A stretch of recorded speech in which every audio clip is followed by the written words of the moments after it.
Man, Fox News is really pushing hard trying to blame the left for what happened to Charlie Kirk.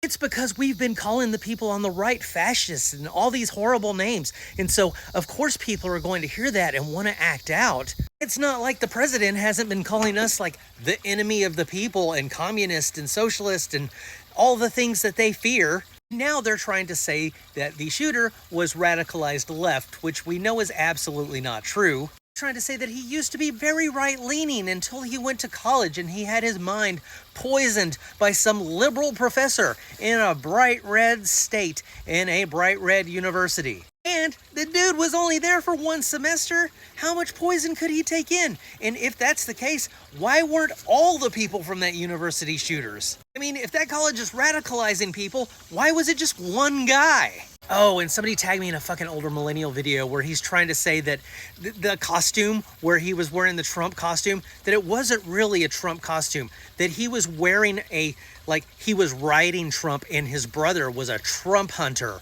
Like, his very conservative parents would let those costumes fly. Like, you're gonna be a hunter for our Messiah? Sure, that sounds like a great idea. I hope you get lots of candy. The thing about the older millennial is he's not stupid, but he knows his audience is, and he knows how well he can manipulate them.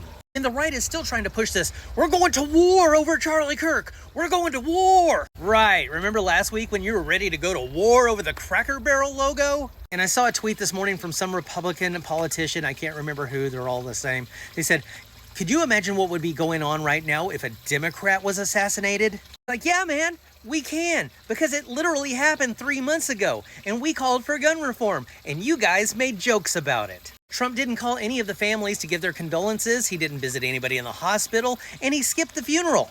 But guess what? Nobody on the left called for civil war. Nobody said that we need to label the Republican Party a domestic terrorist group. But the thing is the people on the right cared so little about that assassination that they don't even remember it anymore. When Paul Pelosi got bludgeoned by a hammer, they made so many jokes. They called him a gay lover. Don Jr. posted a picture of underwear and a hammer and said, "This is my Halloween costume." Political violence to the left is funny to the right. Most of the people on the left, when they saw that video, we were like, that was horrible. That should happen to nobody. And that's largely because we on the left have empathy and people on the right see empathy as a weakness. The thing about it is they understand that the lower class and the middle class are now starting to look at the rich and wealthy and say, hey, something's not right here. They're starting to see the Republican policies making them broke and they don't like it. The right-wing media is trying to drive this wedge in as hard as they can right now. Will it work? I guess we're gonna find out.